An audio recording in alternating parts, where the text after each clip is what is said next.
এসো হে বৈশাখ এসো এসো। পুরাতনকে বিদায় দিয়ে নতুন বছরের আগমনী বার্তা আমাদের সকলের জন্য আনন্দ বয়ে নিয়ে এলো।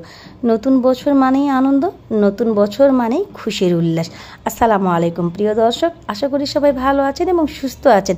সবাইকে নববর্ষের শুভেচ্ছা। আপনাদের সামনে আজকে ছোট্ট একটি ব্লগ ভিডিও নিয়ে হাজির হয়ে গেল। সকাল সকাল ঘুম থেকে উঠে বাড়ির সব কাজ সেরে রান্না বান্না সেরে রিক্সা করে কিছুক্ষণ মেয়ের সঙ্গে ঘুরতে বের হলাম। প্রথমেই আমি আমার মেয়ের স্কুলে গিয়েছিলাম। মেয়ের স্কুলে কিন্তু আজকে ছোট্ট করে একটা প্রোগ্রাম হচ্ছে, একটা মুক্ত মঞ্চ হয়েছে। এখানে সবাই নাচ গান আবৃত্তি সব করতে পারবে। তারপরে কিছু কিছু ছোটো স্টল হয়েছে, অল্প কিছু সংখ্যক মানুষের আনাগোনা আছে। সকালে কিন্তু বেশ মানুষজন ছিল। বেশ কিছুক্ষণ ঘোরার পর আমরা সেখান থেকে বের হয়ে রিক্সা নিয়ে আবার কিন্তু বেশ কিছুক্ষণ রাস্তায় চলছি। আমার মেয়ের খুব পছন্দের রিক্সা ভ্রমণ। আমার মেয়ে যে কোনো অনুষ্ঠান বা যে কোনো প্রোগ্রামে রিক্সা ঘুরতে খুব পছন্দ করে। তারপর আমরা সেখান থেকে একটা পার্কে চলে এলাম। পার্কে এসে দেখি অনেক মানুষের ভিড়, মনেই হচ্ছে যে আজকে পহেলা বৈশাখ বা নববর্ষ। এত মানুষ দেখে আমার মেয়ে এতটাই আনন্দিত হয়েছে যে বলার মতো নয়। বলছে, মা, অন্যান্য দিনের চাইতে আজকে আমার এতটা খুশি লাগছে যেটা আমি তোমাকে ভাষায় বোঝাতে পারবো না। মেয়ে বেশ কিছুক্ষণ এখানে ফটোশ্যুট করলো। তারপরে এই পুরা পার্কটা আমি আর আমার মেয়ে আস্তে আস্তে ঘুরে ঘুরে দেখছি। অনেক মানুষ ছিল এখানে, সবাই চলে এসেছে।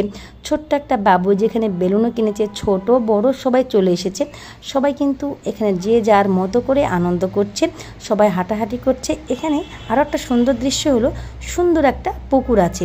পুকুরের চারপাশটা এত সুন্দর যে একদম মনোমুগ্ধকর একটা পরিবেশ। আমার মেয়ে দাঁড়িয়ে বেশ কিছুক্ষণ এই পুকুরের সৌন্দর্যটা দেখছিল।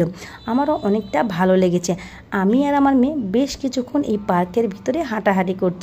আজকে অবশ্যই আবহাওয়াটা অনেক সুন্দর ছিল, আকাশটা একদম পরিষ্কার ছিল, হালকা ঝিরঝির বাতাস ছিল। এরকম সুন্দর একটা পরিবেশে এই পার্কে ঘুরতে কিন্তু অনেক ভালো লাগছে। মনেই হচ্ছে আজকে পহেলা বৈশাখ বা নতুন দিনের কোনো জমকালো অনুষ্ঠান। এখানে আমরা পায়ে হেঁটে পুরো পার্কটা ঘুরে বেরিয়ে দেখলাম।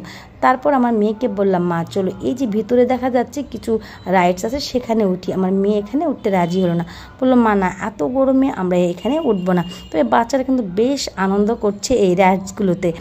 আমার মেয়ে এই দৃশ্যটা দাঁড়িয়ে দাঁড়িয়ে উপভোগ করছে। তার নাকি ভীষণ ভালো লেগেছে এই পার্কে। তারপর এখানকার সময় একেবারেই শেষ, প্রায় সন্ধ্যা হয়ে এসেছে। এখান থেকে এখন বেরিয়ে যেতে হবে। আমরা আস্তে আস্তে গেট দিয়ে কিন্তু বাইরে যাওয়ার জন্য হেঁটে চলেছি। এখানে এসে অনেকটাই ভালো লেগেছে। আমার মেয়ে অনেকটাই আনন্দিত হয়েছিল। আসলে আমার মেয়ে আনন্দ হলে আমারও কিন্তু অনেক আনন্দ লাগে। আমি প্রায় আমার মেয়েকে সময় দেওয়ার চেষ্টা করি, কারণ সে সারাদিন ঘরে থেকে পড়াশোনা করে তেমন কোথাও একটা